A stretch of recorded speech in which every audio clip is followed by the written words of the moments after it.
아니요. 우리는 이미 고농축 우라늄을 가지고 있습니다. 우리는 그것을 확보하겠지만 그것이 필요하지는 않습니다. 우리는 그것을 원하지 않습니다. 아마도 그것을 얻은 후에는 파괴할 것입니다. 하지만 그들이 그것을 갖게 두지는 않을 것입니다. 2026년 5월 21일 트럼프는 오벌 오피스에 앉아 다음과 같이 말했습니다.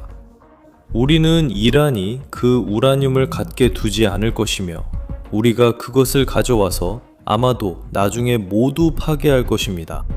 그것은 단지 한 문장일 수 있지만 엄청난 무게를 지니고 있습니다. 호르무즈 해협을 봉쇄한 것이 이란 역사상 가장 큰 실수였다는 것이 점점 더 분명해지고 있습니다. 석 달도 채 안 되어 전 세계를 위협하던 그 나라는 협상 테이블에 앉게 되었습니다. 이제 그들은 가장 소중한 자산인 핵 프로그램을 넘기는 문제를 논의하고 있습니다. 이 프로그램은 원자로와 원심 분리기를 만들고 최대 10개의 폭탄을 만들 수 있을 만큼의 농축 우라늄을 확보하는데 40년이 걸린 것입니다. 트럼프는 요청하는 것이 아니라 요구하고 있습니다. 그리고 기한이 다가오고 있습니다. 지금 이 순간 벌어지고 있는 일과 현재 걸려있는 것은 최근 들어 가장 긴장감 넘치는 이야기 중 하나입니다. 왜일까요? 트럼프가 요구하는 것은 결코 사소한 일이 아닙니다. 그는 이란이 핵 프로그램의 핵심을 넘기라고 요구하고 있습니다. 그것은 이 정권이 수십 년 동안 세계의 눈을 피해 제재를 무시하고 사찰을 거부하며 미국에 맞서며 구축해온 것입니다. 그리고 이란이 뭐라고 했는지 아십니까? 단호하게 아니라고 했습니다. 그리고 왜 그 아니오가 그렇게 심각한지 이해하려면 실제로 무엇이 협상되고 있는지 이해해야 합니다. 왜냐하면 이 협상의 세부 사항은 대부분의 사람들이 상상하는 것보다 훨씬 더 구체적이기 때문입니다. 미국은 이란이 모든 우라늄을 국외로 가능하다면 미국으로 보내길 원합니다. 이란은 거부했습니다. 지금 테이블에 올라온 제안은 절충안입니다.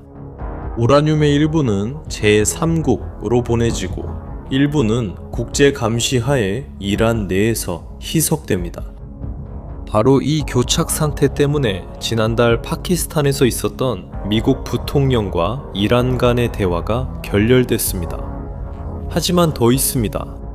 미국은 이란이 20년 동안 우라늄 농축을 완전히 중단할 것을 요구했습니다. 이란은 5년을 제안했습니다. 중재자들은 아직도 이 차이를 좁히려고 노력하고 있습니다. 그리고 돈 문제도 있습니다. 미국은 우라늄과 맞바꾸는 200억 달러 규모의 합의에 대해 논의하기도 했습니다. 미국이 인도적 지원을 위해 제안한 금액은 60억 달러였습니다. 이란은 270억 달러를 요구했습니다. 즉, 이건 쉬운 협상이 아닙니다. 이건 거대한 숫자들과 불가능한 기한이 걸린 줄다리기입니다. 그리고 어디로 가는지 아무도 모르는 우라늄이 있습니다. 전 세계 핵 프로그램을 감시하는 유엔 산하 기관인 국제 원자력 기구는 이란이 현재 거의 441kg의 고농축 우라늄을 보유하고 있다고 추정합니다. 그리고 그 우라늄이 어디 있는지 아세요? 모든 정황상 그 우라늄은 이란 중부의 이스파한에 있는 지하 터널에 보관되어 있는 것으로 보입니다.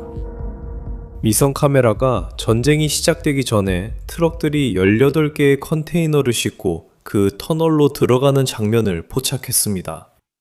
그 후로 아무도 그 안을 확인하지 못했습니다.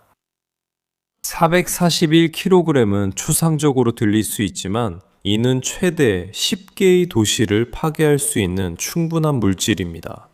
그리고 그 나라는 한 달에 한 번씩 폭탄을 만들 수 있는 물질을 생산할 수 있는 것으로 추정됩니다. 그것은 마치 정권의 생명보험과도 같습니다. 분쟁 초기에 하메네이 사망 이후 집권한 이란의 새로운 최고 지도자는 이미 칙령으로 대응했습니다. 우라늄은 이 나라를 떠나지 않으며 누구에게도 넘겨지지 않을 것입니다. 양측은 서로 반대되는 입장을 가지고 있으며 협상은 그야말로 살얼음판입니다. 하지만 모두가 우라늄에 대해 논쟁하는 동안 지난 며칠 사이에 조용히 일어난 어떤 일이 판도를 바꿔놓았습니다. 지난주 트럼프는 화요일에 예정되어 있던 군사 공격을 취소했습니다. 이유는 무엇일까요? 진지한 협상이 진행 중입니다. 파키스탄이 중재하는 협상입니다. 미국 정부와 이란 정부 사이에 주요 외교 채널로 떠오른 나라입니다. 러시아도 이미 협정의 일환으로 이란의 우라늄을 보관하겠다고 제안한 바 있습니다. 하지만 지금까지 아무것도 확정된 것은 없습니다. 다음날 도널드 트럼프는 미국이 이란과의 협상에서 최종 단계에 있다고 발표했습니다. 최종 단계입니다. 몇 달간의 전쟁과 봉쇄, 그리고 이란이 온갖 방법을 동원해 버틴 끝이었습니다. 하지만 이번에는 뭔가 달라진 것 같습니다. 해협이 숨쉬기 시작했습니다. 그리고 우라늄이 이란이 합의에 이르는데 남은 유일한 실질적 장애물이 되었습니다. 5월 20일, 분쟁이 시작된 이후로 볼 수 없었던 일이 일어났습니다. 한국의 초대형 유조선이 호르무즈 해협을 통과했습니다. 혼자서요. 몇 주 전까지만 해도 전쟁터였던 해상 통로에서 선박들이 공격당하고 납포되고 버려졌던 곳에서요. 두 척의 중국 초대형 유조선이 그 유조선과 함께 해협을 건넜습니다. 이 소식만으로도 유가가 한 달 넘게 가장 큰 폭으로 급락했습니다. 그리고 이건 당신에게도 중요한 일입니다. 왜냐하면 이제 해외에서 유가가 떨어지면 여기서도 휘발유 가격이 영향을 받기 때문입니다. 하지만 그 해협은 아직 완전히 열리지 않았습니다. 교통량은 여전히 정상보다 훨씬 적습니다. 이란은 여전히 자국의 통제 구역을 유지하고 있습니다. 이란은 선박들이 지나가도록 비트코인으로 통행료를 요구하기도 했습니다. 맞아요.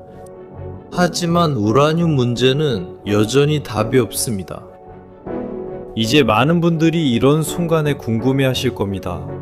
왜 이란은 그냥 우라늄을 넘기지 않을까요? 분명해 보이죠? 그렇지 않나요? 이 질문에 대한 답은 생각보다 더 어둡습니다. 생각해보세요. 당신이 이란이라면 넘기겠습니까? 이란은 우라늄을 넘기면 무슨 일이 일어나는지 아주 잘 알고 있습니다. 그것 없이는 정권은 결정적인 공격을 막을 수 있는 유일한 카드를 잃게 됩니다. 그것이 있으면 어떤 나라든지 너무 멀리 나아가기 전에 두 번 생각하게 됩니다.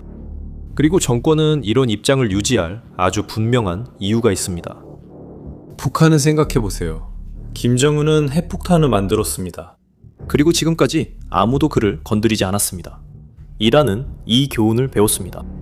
왜냐하면 우라늄이 없으면 그 정권은 남아있는 유일한 방패를 잃게 되기 때문입니다. 또한 그 방패 없으면 자신들이 다음이 될 수 있음을 압니다. 우라늄을 넘기는 것은 이란에게 거의 자기 사형 선고에 서명하는 것과 마찬가지입니다. 트럼프는 그 사실을 알면서도 물러서지 않습니다. 그리고 이 점에서 그의 목표에 동의하지 않기 어렵습니다. 이란은 핵무기 10개를 만들 수 있을 만큼의 우라늄을 보유하고 있고 무기급에 거의 도달한 상태이기 때문에 쉽게 무시할 수 있는 문제가 아닙니다. 이것은 진짜 레드라인입니다. 그리고 여기서 우리는 핵심적인 지점에 도달했습니다. 지금 당신이 스스로에게 묻고 있을 그 질문입니다. 과연 무슨 일이 일어날까요?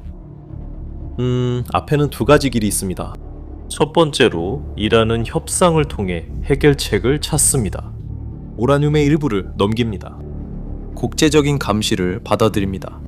그 대가로 어느 정도의 안전 보장을 얻습니다. 해협이 완전히 열립니다. 석유가 다시 흐르기 시작합니다. 그리고 전 세계가 한숨 돌립니다. 시장이 상승합니다. 그리고 이란은 우라늄이 없어진 채로 마지막 남은 유일한 패까지 완전히 잃게 됩니다. 두 번째 시나리오에서는 협상이 교착 상태에 빠집니다. 기한이 지나갑니다. 그리고 트럼프는 다시는 물러설 수 없다고 결정합니다. 공격이 재개됩니다. 그리고 이번에는 멈출 기한도 없습니다. 무슨 일이 일어날지는 아직 확실히 알 수 없습니다. 목표는 분명합니다.